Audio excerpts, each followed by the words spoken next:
todos os irmãos, com a paz do Senhor Jesus.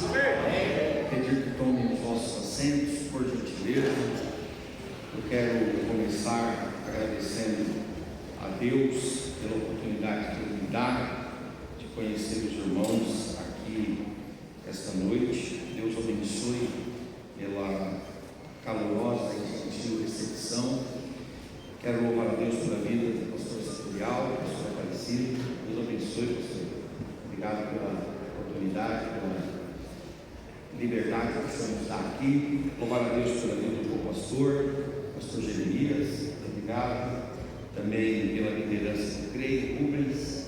Deus abençoe. E também o Iron. Deus abençoe. Bom estar com vocês, conhecer os obreiros aqui, ter aqui na minha companhia a Mônica, minha esposa. Meus filhos não puderam estar hoje, eles têm compromisso lá na nossa sede. Também estar aqui com o pastor Rael. Deus abençoe, pastor Rael, é um prazer tê-lo conosco. Eu brinco sempre, irmãos, quando eu estou com o pastor Rael, que eu sou o Bernard Johnson, porque o pastor Rael, antes de ele morava no Rio, e ele frequentava a caravana do missionário Bernard Johnson, ele cantando, Bernard Johnson pregando. Ele era um dos cantores. E depois ele se aposentou lá no Petrobras, no Rio de Janeiro, veio para São Paulo, veio congregar em Barueri, e há uns 18 anos a gente anda junto. E onde eu vou, eu sempre o levo. Quando tem oportunidade, ele canta, é uma bênção. E aí eu digo para ele: pastor Rael, quando o senhor está comigo, eu me sinto um Bernard Johnson também. Aí ele diz assim: não, mas você não prega igual o Bernard Johnson. Eu digo: não importa, o companheiro é o mesmo, ele se importa. Deus abençoe, pastor Rael. Meus irmãos, tragam um abraço lá da nossa igreja, Assembleia de Deus do Estado do Belém, ali em Barueri. Um abraço para o nosso pastor setorial, pastor Davi Fonseca também, para todos os irmãos. Sintam-se abraçados. Trago também um abraço do Creio e dá uma Adele 10 para o Adele e também o Creio aqui. Vamos ler a palavra de Deus em Atos dos Apóstolos, capítulo 13. Enquanto os irmãos se encontram, eu quero, com a liberdade que o pastor nos dá aqui, juntamente com a liderança do Creio dos Jovens, expor para os irmãos. Deus me deu a oportunidade de lançar 7 livros. Eu estou aqui com 3 deles. Eu tenho esse daqui, que é um tema um pouco provocante, se chama O Novo Divórcio, uma palavra bíblica, jurídica e teológica sobre casamento, divórcio e segundas núpcias.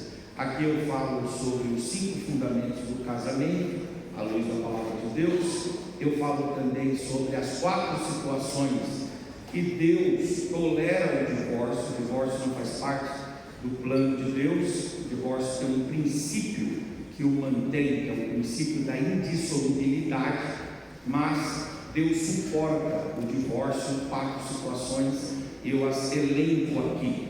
Eu trago também a questão das segundas núpcias, a questão da digamia, uma pessoa divorciada casando ou não novamente. Esse livro é R$50. No final eu vou estar aqui expondo aos irmãos. Aí agora, nesse final do ano de 2024, Deus me deu a oportunidade de lançar esse daqui, que é uma série com 3 livros. Eu tenho volume 1 e volume 2 aqui. Esse aqui é o volume 1 de um livro chamado Palavras sobre o Evangelho, que nos traz esperança. E esse daqui acabou de sair agora no comecinho de agosto, é o volume 2. Então, volume 1 e volume 2. Esses 2 livros, eu julgo que eles são importantes ou interessantes para 2 finalidades. A primeira finalidade, eles são livros que podem ser usados como devocional. Então, quem gosta de fazer os devocionais pessoais vão encontrar aqui, ou vai encontrar aqui, nesses 2 livros, um material para fazer o devocional. E segundo, para quem gosta de pregar, porque o que eu trago aqui são mensagens, são sermões escritos que eu preguei, que eu compartilho com os irmãos de forma escrita aqui. Então eu trago o tema, o texto, a introdução, 3 tópicos em regra e também a conclusão. vale a pena os irmãos adquirirem. Cada um desses livros é R$50, os 3 está 150, mas se você comprar os 3 eu faço por 120, tá bom? No final vou estar ali. Eu queria entregar aqui esse kit para o pastor, se os irmãos me permitirem, tá bom? Vou pedir licença aos irmãos para me ausentar aqui da tribuna para entregar para ele, tá bom?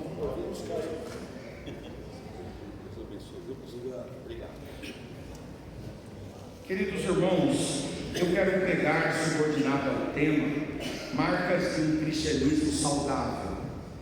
Eu quero ler em Atos capítulo 13, versículos 1 a 3. O texto diz assim: E na igreja que estava em Antioquia havia alguns profetas e doutores, a saber, Barnabé e Simeão, chamado Níger, e Lúcio Cirineu, e Manaém, que fora criado com Herodes o tetrarca, e Saulo. E servindo eles ao Senhor e jejuando, disse o Espírito Santo: Apartai-me a Barnabé e a Saulo para a obra que eu os tenho chamado. Então, jejuando e orando, e impondo sobre eles as mãos, os despediram. Amém e amém. Queridos irmãos, Deus colocou no meu coração falar hoje a todos os presentes sobre marcas de um cristianismo saudável. E eu quero falar com base nesses 3 versículos, mas antes de nós adentrarmos em Atos 13, eu julgo necessário fazermos aqui uma introdução a respeito do livro de Atos dos Apóstolos. Esse livro de Atos dos Apóstolos tem esse nome por causa das ações do Espírito Santo por intermédio dos apóstolos. Esse livro retrata um período muito importante da história da igreja, que diz respeito aos 100 primeiros anos da história da igreja, ou melhor, trata os 100 primeiros anos da presente era, do período pós-Cristo. Então, é um livro que fala sobre o avanço da igreja, sobre o surgimento da igreja e o desenvolvimento do cristianismo no primeiro século palestino.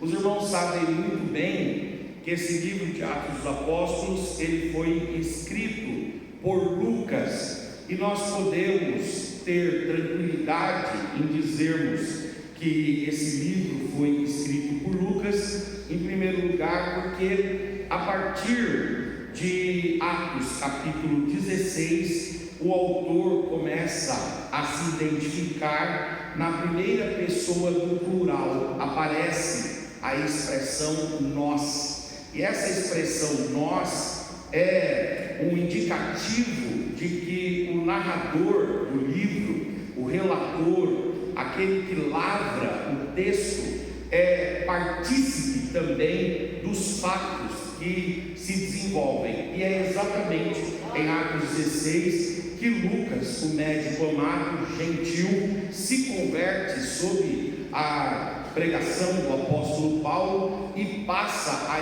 integrar as caravanas, as missivas e as viagens de Paulo. Então, aqui nós temos uma argumentação interessante.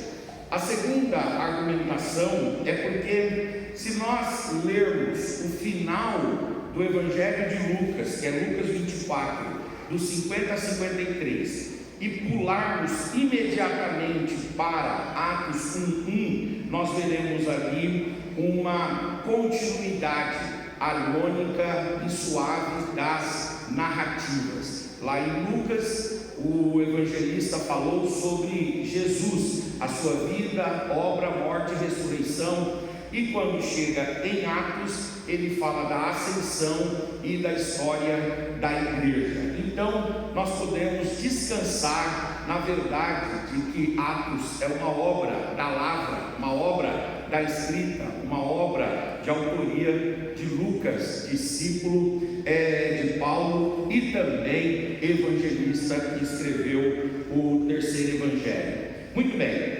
o livro de Atos dos Apóstolos, ele foi escrito, irmãos, entre o ano 60 e o ano 64 ou 68 depois de Cristo. E nós podemos falar disso por quê? Porque como que termina o livro de Atos, lá no capítulo 28?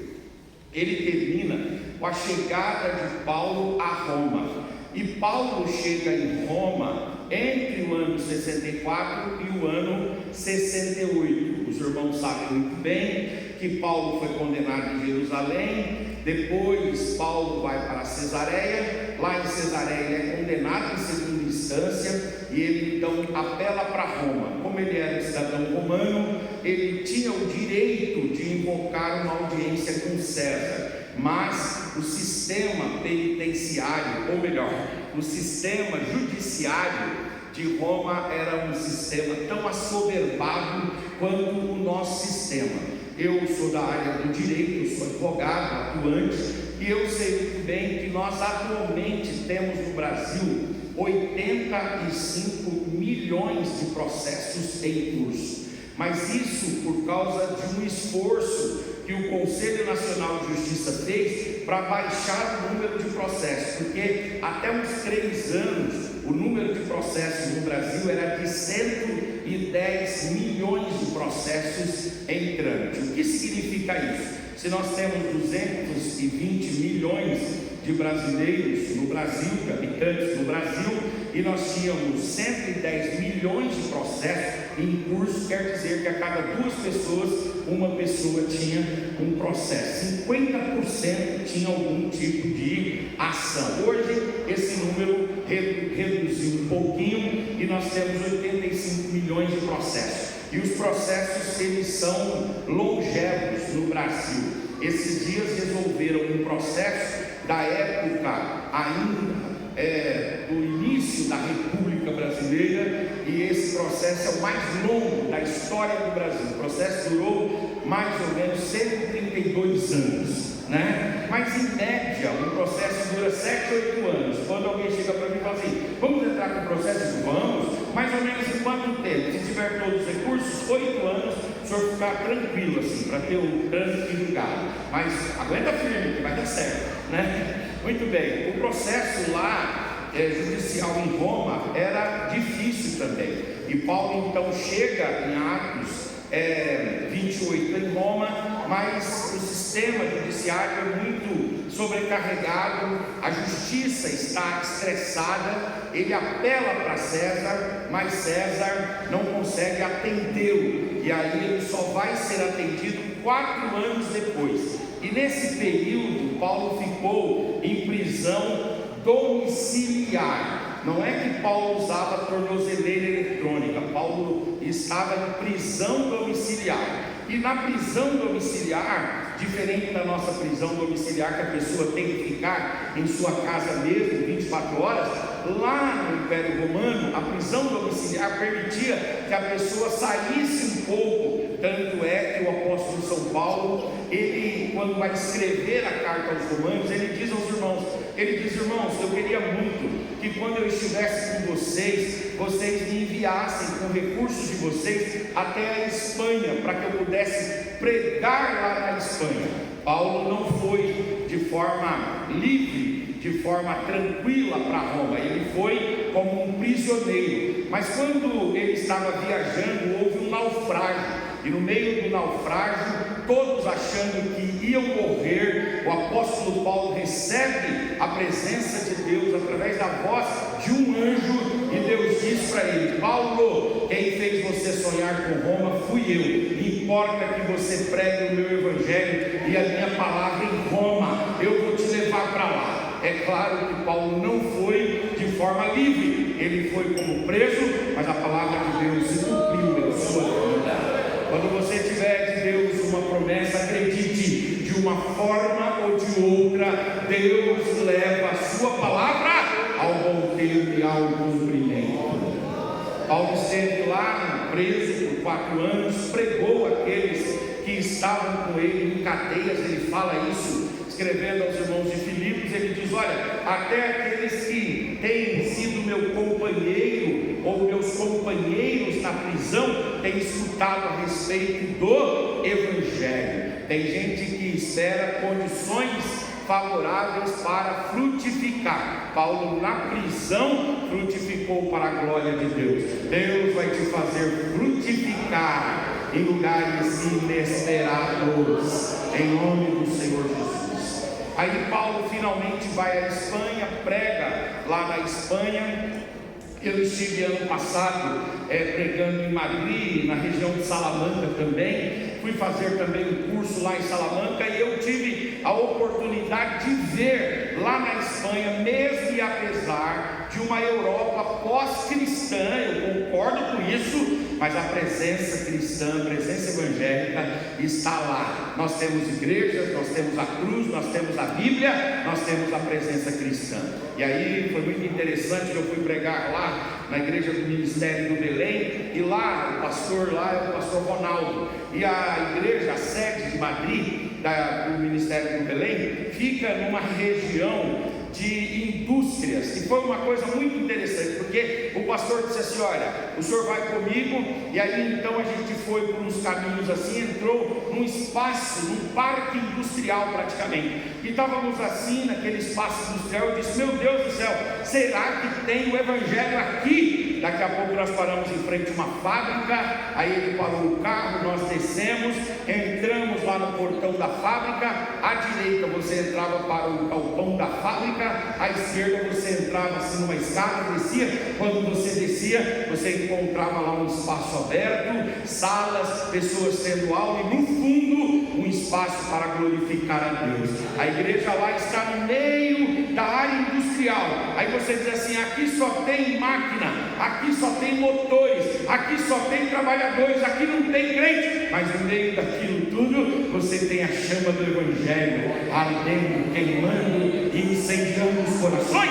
E essa semente quem lançou foi o apóstolo São Paulo. E aí então ele volta para Roma, onde no ano 68, morto, decapitado, segundo a ordem de Nero.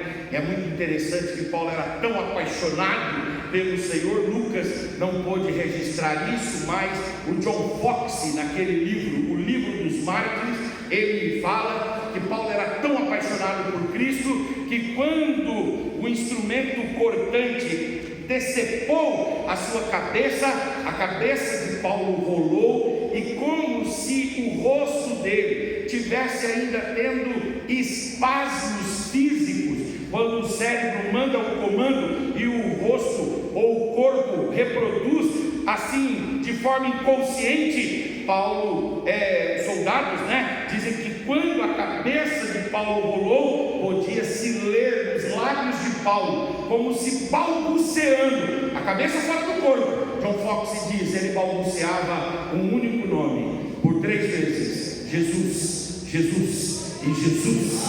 Aleluia, glória a Deus. Aleluia, glória a Deus. Então o livro de Atos, ele vai compreender, ele vai compreender esse período aí. O lugar da composição de Atos é incerto, porque Atos vai sendo construído na medida que as viagens vão acontecendo. E o destinatário de Atos, os irmãos todos sabem quem é um homem chamado Teófilo.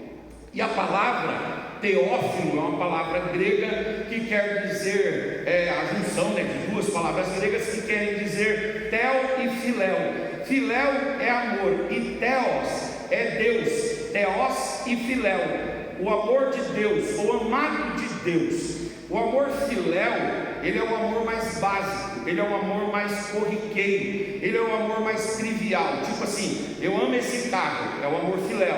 Mais ou menos assim, eu amo peixe. Hoje a Mônica fez peixe em casa, foi uma delícia. Dia dos Pais, hoje eu me portei lá igual um soberano lá em casa. Tem que aproveitar, Eu falei, hoje eu quero peixe, ela fez peixe. Então é um amor por peixe, mais ou menos assim. É o amor básico, o amor comum. O Teofiléu quer dizer o amor de Deus, ou aquele que é amado por Deus. Nesse sentido, todos nós aqui somos teófilos, porque nós desfrutamos do amor de Deus, mas não do amor mais básico, não do amor mais rasteiro, não do amor ordinário, não do amor comum, não do amor simples, não do amor filéu, não do amor da pura amizade. nós escutamos do melhor do amor de Deus, o ágape, o amor incondicional.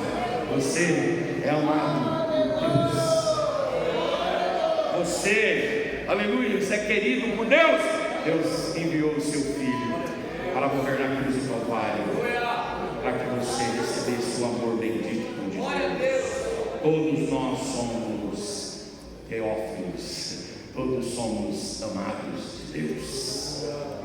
Agora, o tema de Atos, ele pode ser definido como os atos do Espírito Santo na igreja e através da igreja. E eu gosto muito de olhar para Atos nessa perspectiva: o Espírito Santo agindo na igreja para depois agir através da igreja. Primeiro, o Espírito age em nós para depois agir através de nós. O que isso demonstra? Que a relação que o Espírito estabelece conosco não é uma relação utilitarista, não é uma relação baseada na lógica do mercado. A lógica empresarial, a lógica do mercado é que você vale pelos resultados que você dá. Essa é a lógica do mercado. É como escreveu Michael Sandel, a tirania do mérito. Nós vivemos hoje sobre esse aspecto, sobre essa perspectiva da tirania do mérito. Você vale o que você produz, você vale a partir dos resultados que você dá. Isso é o que vale lá no ambiente empresarial, isso é o que vale no ambiente do empreendedorismo, no ambiente do livre comércio, é isso que vale no ambiente profissional. Se você não der resultado, você não tem promoção, você não tem garantido o seu posto de emprego. Por quê? Porque o que impera é a tirania do mérito. Você precisa fazer para valer alguma coisa, precisa dar resultado para valer alguma coisa. E lamentavelmente, esse conceito mercadológico, esse conceito mercantilista, esse conceito empresarial, esse conceito do neoliberalismo econômico, esse conceito, ele vem para as famílias. E aí as famílias também passam a viver sobre essa perspectiva de que você vale pelo que você produz. E aí, quando você está produzindo, quando você está entregando, quando você está favorecendo, quando você está cuidando, quando você tem vitalidade, vigor e energia física, mental e emocional e está entregando, então você vale. Mas quando você já não está valendo, não está conseguindo entregar, já não está conseguindo produzir tanto, você vai sendo escanteado, marginalizado, segregado, esquecido, até apagado. Com todo respeito aqui aos nobres irmãos, mas aqueles que precisam fazer isso, tudo bem, mas eu particularmente não concordo com uma prática. E hoje é dia dos pais, me sinto no direito de falar sobre isso aqui, sendo pai. Eu tenho a Moniquinha, que tem 21 anos, e tenho o Eduardo, que tem 19 anos. E eu sou de uma família de 18 irmãos. Deus levou 3 e nós temos 15 vivos. E eu falei para o pastor Aparecido que eu morei aqui em Ferraz de Vasconcelos. Eu morei nos anos de 93 e 94. E a última gestação da minha mamãe foi de gêmeas, a Sunamita e a Elisa. A Elisa uma moreninha, a Sunamita uma branquinha. A Sunamita e a Elisa completaram aqui em Ferraz de Vasconcelos 6 anos de idade.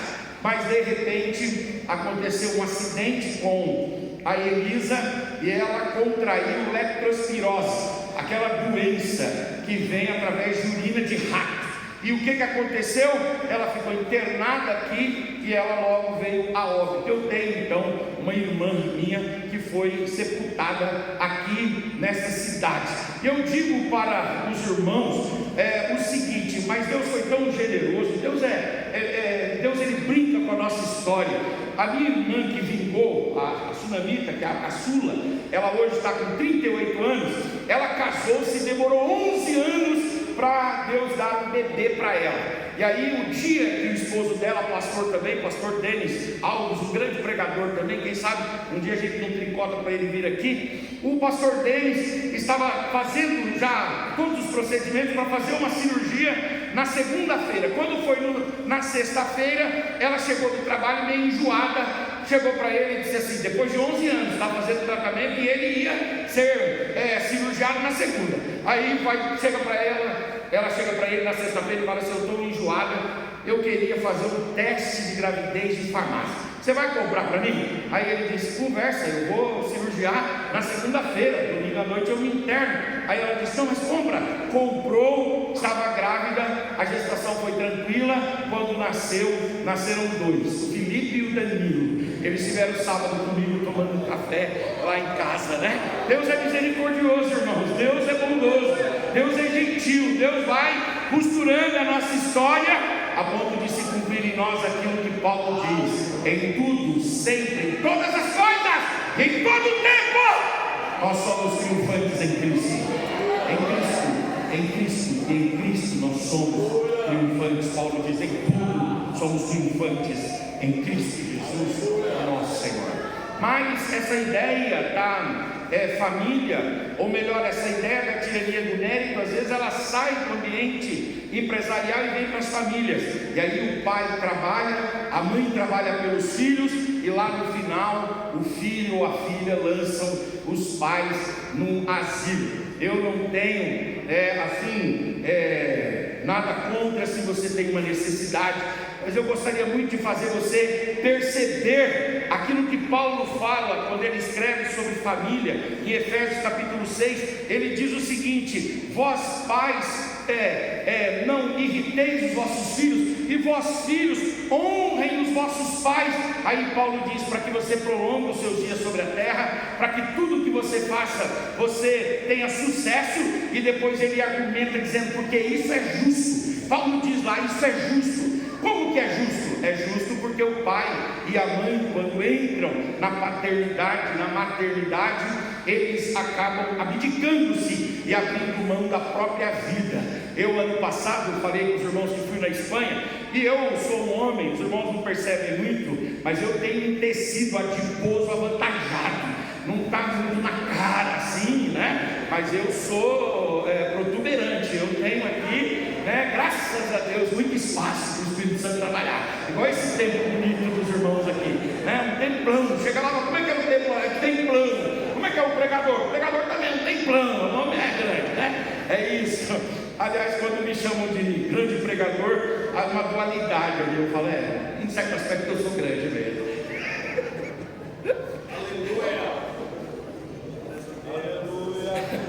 Em certo aspecto eu sou mesmo.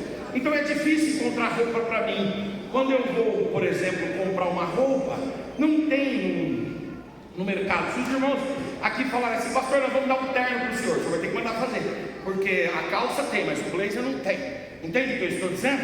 Né? Então é muito interessante, porque quando eu estou lá na Espanha, em Madrid, um dos dias que o pastor lá me levou para conhecer uns lugares, quando eu estou conhecendo ali, foi até interessante, um outro dia que eu vim aqui, eu conto o que aconteceu lá no Santiago Bernabéu, no estádio do Real Madrid, mas deixa isso para lá. Aí quando eu estou andando assim, eu vi um terno, né, que era certinho, cabia certinho em mim, me vestia bem, o defunto era o mesmo número. Eu disse, rapaz, o negócio é bom, hein? Aí eu fui e vi o preço, 100 euros a 6,50, 650. Eu falei, bom, 650 está caro, mais 10 vezes no cartão de 65, dá para eu levar. Beleza, eu vou levar isso aí. Aí eu peguei o terno, eu vi, experimentei ele, e ele estava assim, bom. E aí quando eu estou passando, indo para o caixa, eu vi 2 ternos maravilhosos, cada um por 50 euros, que os 2 cabiam assim, certinho no meu filho, número 54. Aí eu liguei para o Dudu, liguei para minha esposa, disse, amor, veio o Dudu, ela viu, ele pesquisou e disse, pai, o 54 cabe certinho aqui, talvez tenha que fazer só a barra. Aí eu falei, tá certo, fui lá, peguei meu terno e peguei os 2 dele. Essa é a paternidade.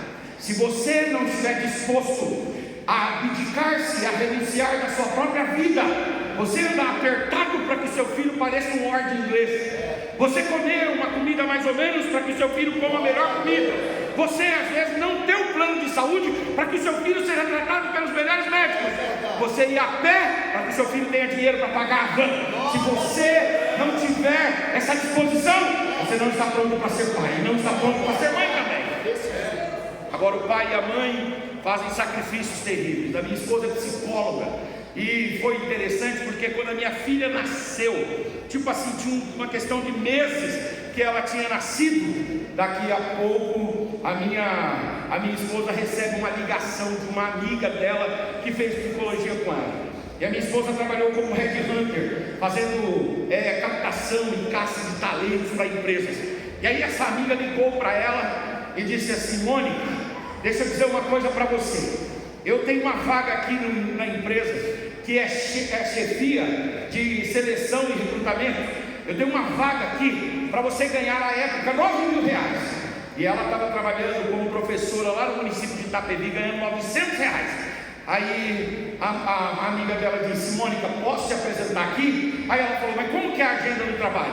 Porque a agenda que eu tenho aqui na prefeitura de Itapevi é de manhã, e eu levo a minha filha para a escola, vou para o meu trabalho, fico lá. Quando eu saio do trabalho, obrigado, viu? Deus abençoe. Você vê que os irmãos vão ficando desesperados, mandando coisa para me secar aqui, né? Obrigado, um beijo aí, senhor. Mas é porque o gordinho sua mesmo, deixa o gordinho suave. E pai, aí é o seguinte, eu tenho minhas munições aqui também.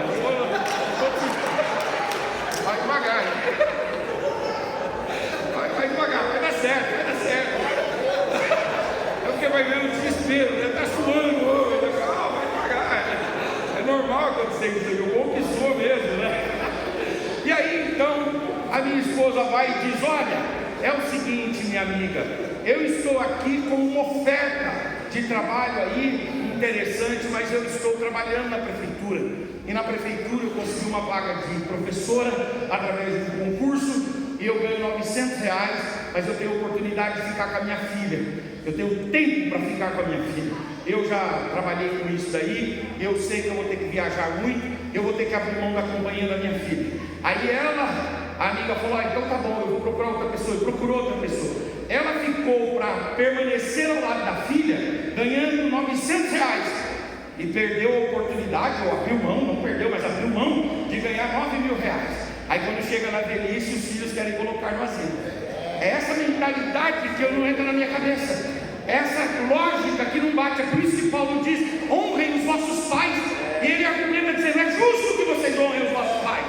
É o justo. Por quê? Porque eles semearam na vida de vocês, eles entesouraram vocês, eles cuidaram de vocês.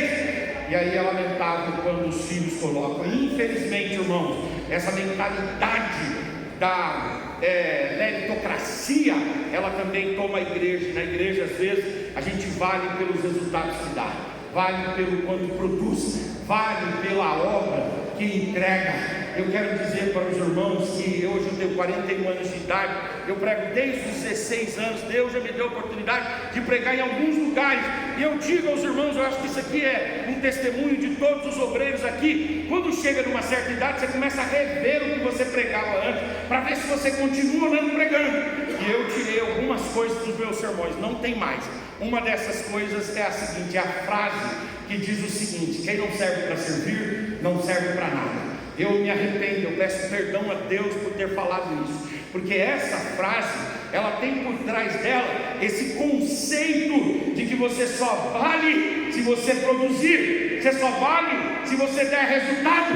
E no reino de Deus, o que vale é a graça de Deus. Pela graça sois salvos, por meio da fé. Isso não vem de vós, isso é dom de Deus. É dom de Deus, é pela graça que a gente prega, é pela graça que a gente canta, é pela graça que a gente ministra, é pela graça que trabalha, é pela graça, é pela graça e pela graça. Quantos alcançados pela graça de Deus aqui? Levante mais alto a sua mão, levante a tua face, levante a tua voz, abre a sua boca e dê uma palavra de abençoe.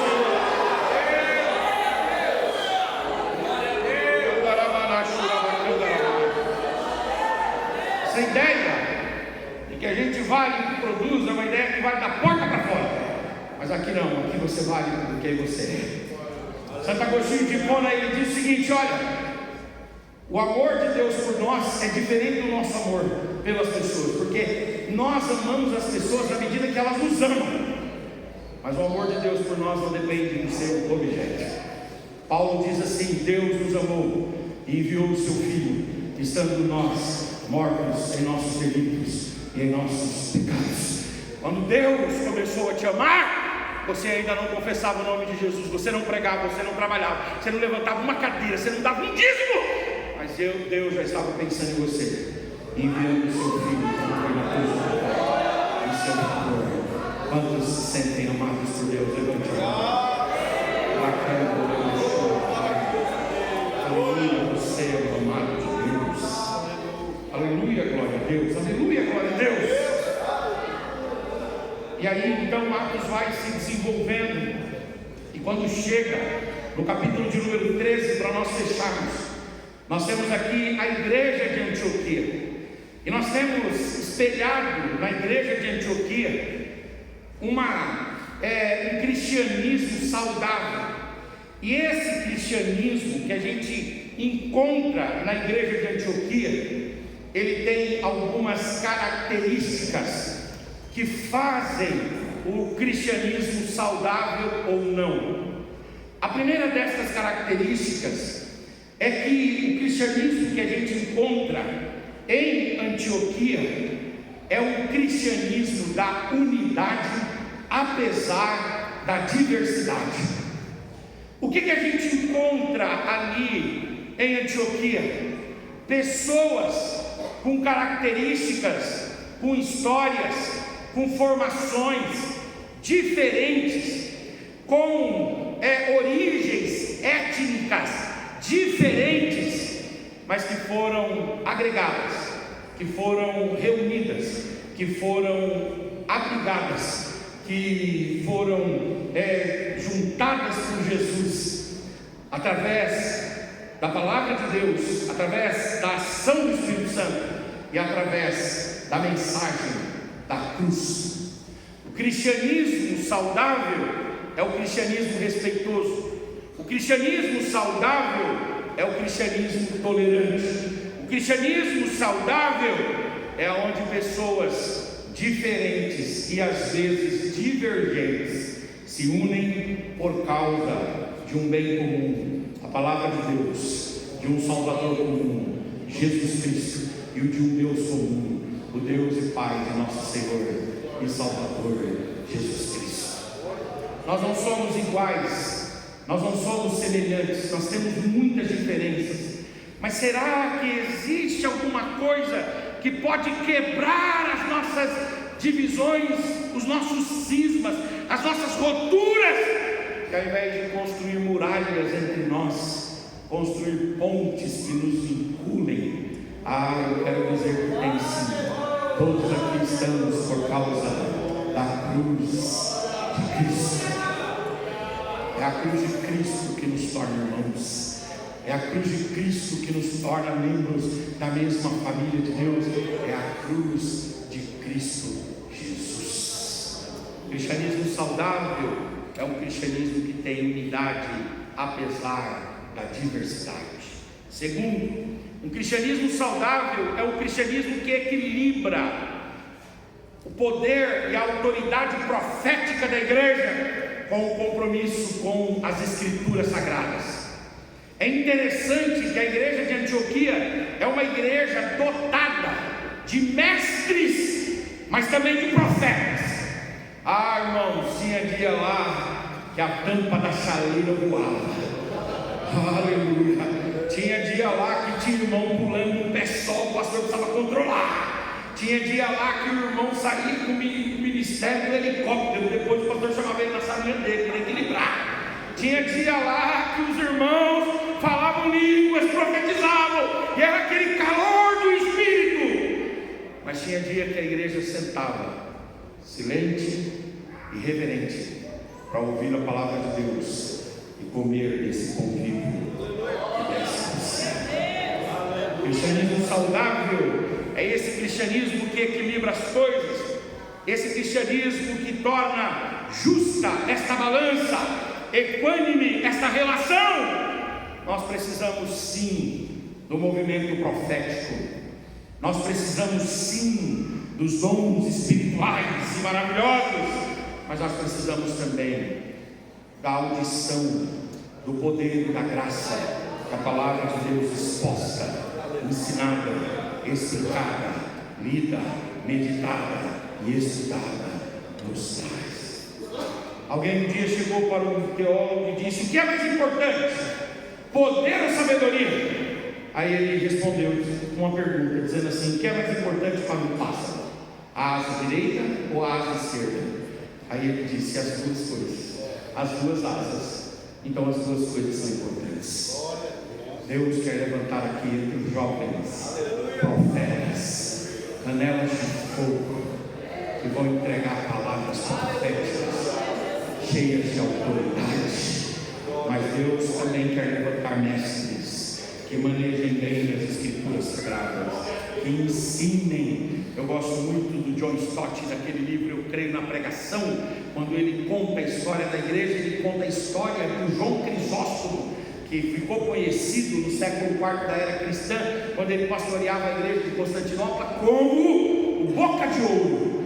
Por que ele era o Boca de Ouro? Porque quando ele falava, os irmãos sentiam como se ouro, pó de ouro, estivesse sendo jogado sobre eles. Eles saíram enriquecidos. Enriquecidos não porque tinham chave disso, daquilo outro, mas enriquecidos por uma riqueza que não pode ser furtada por ninguém, que não pode ser levada por ninguém. A riqueza da palavra. Deus levante aqui jovens mestres. Estendam as mãos para os jovens ali, por gentileza. Estendam as mãos ali para os jovens e adolescentes e digam comigo: Deus levante profetas. Diga aí: Deus levante jovens mestres. Eu creio que Deus tem isso para nós. Ministério profético, ministério da palavra. Oh glória, oh glória, oh glória.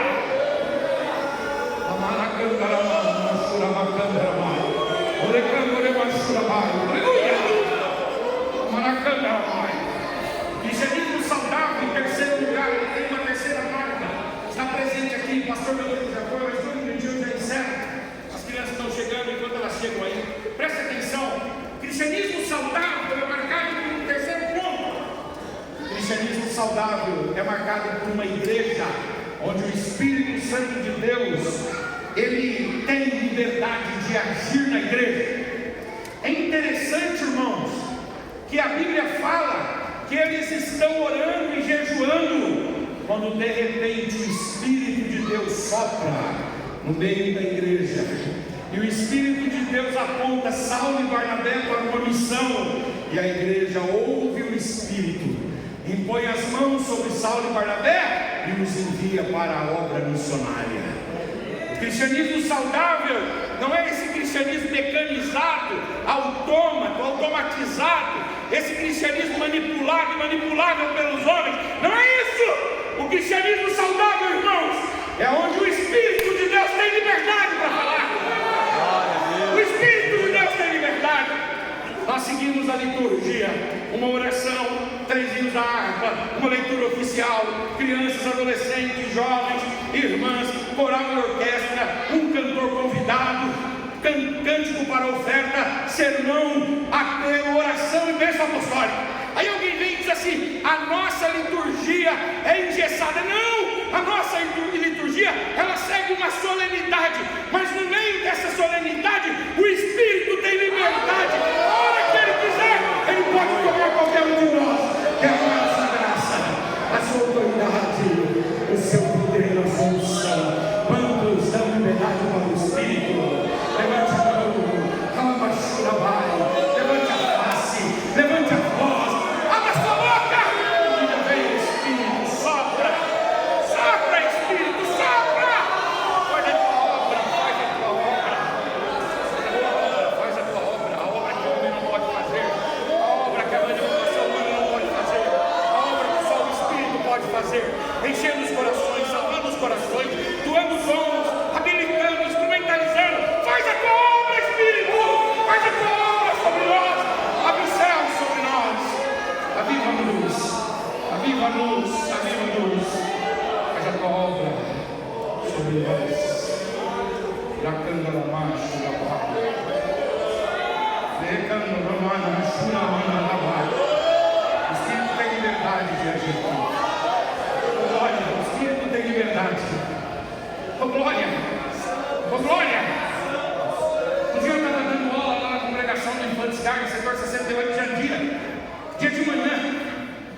dando aula na escola dominical. Fui convidado para fazer o fechamento. Quando eu estava dando aula, meu irmão começou a falar em línguas estranhas no culto. Eu fiquei um pouco bravo, porque eu olhei assim, o irmão falando em línguas estranhas, eu estava indo no assunto, e ele falando em línguas estranhas estava me atrapalhando um pouco. Mas eu vi que a igreja toda recebeu. Aí eu recolhi, terminei logo a palavra, a igreja ardeu em chama. Aí eu sentei do lado do pastor Zé Carlos. O pastor Zé Carlos bateu no meu joelho assim e falou assim: pastor, Deus o batizou enquanto o senhor estava pregando a palavra. O Espírito age aqui do jeito que ele quiser. Ele não precisa de movimento, ele não precisa de gente. Igual se nós estivéssemos em casa acendendo a churrasqueira com a tampa do arroz, fazendo assim. Não, Senhor, tira a sua mão, deixa o Espírito trabalhar, porque a hora que ele quiser, ele faz, ele batiza. Estenda as mãos ali para aqueles jovens, estenda as mãos para aqueles adolescentes. O Espírito vai batizar vocês, o Espírito vai dar dons para vocês, o Espírito vai encher a vida de vocês de graça, de graça, de graça, de autoridade. Eu acredito nisso. Glória, oh glória. Uma igreja que cultiva o cristianismo saudável dá liberdade ao Espírito Santo. Eu estava pregando lá na sede do pastor Heber de Souza, 68, foi para Vinhedo, agora estava pregando lá. Um dia eu estou pregando lá, Jandira, estou pregando lá. Daqui a pouco, no meio do culto, um obreiro subiu para falar com ele. Aí tudo bem, tal, o movimento do culto é normal, administrativo, tudo bem. E eu estou dando sequência na pregação, daqui a pouco o obreiro sobe de novo. Aí o pastor Heber chegou perto de mim e disse: pastor Henrique, eu sei que o senhor não terminou a pregação, o senhor não fez o apelo, mas tem uma pessoa ali muito comovida, ela quer aceitar Jesus. Para a pregação, pastor. Eu disse: para por quê? Porque a gente não é engessado, a gente não é mecânico, não. Se o Espírito quiser agir aqui, ele age, ele vai, ele se move, e ele está sempre em nossa vida. Ele está trabalhando.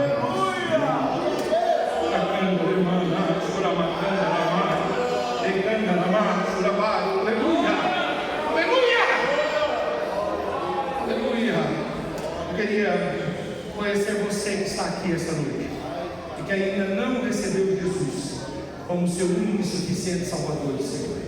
Dê um sinal com a sua mão. Nós queremos conhecer você. De repente você não pertence a nenhuma igreja evangélica, você ainda não aceitou Jesus ou não confessou Jesus, mas você veio aqui hoje para ouvir uma palavra de Deus. Eu tenho uma mensagem de Deus para você. Senta a sua mão, eu quero te conhecer. Tem alguém que está nos visitando hoje que ainda não recebeu Jesus? De repente você vem convidado por um jovem do Creio, por um jovem aí da UADEB, e você está aqui conosco. Tem alguém?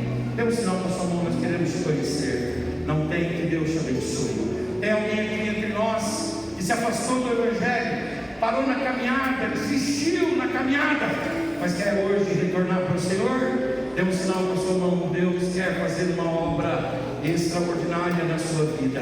A palavra de Deus diz assim: ao ouvires a voz do Senhor, não endureçais os vossos corações, não endureça o seu coração. Se o Espírito está falando com você, se a palavra está tocando em você, e você quer voltar para o Senhor, dê um sinal com a sua mão, em nome de Jesus. Não tem. Que Deus em Cristo te abençoe. Muito obrigado, irmão. Muito obrigado.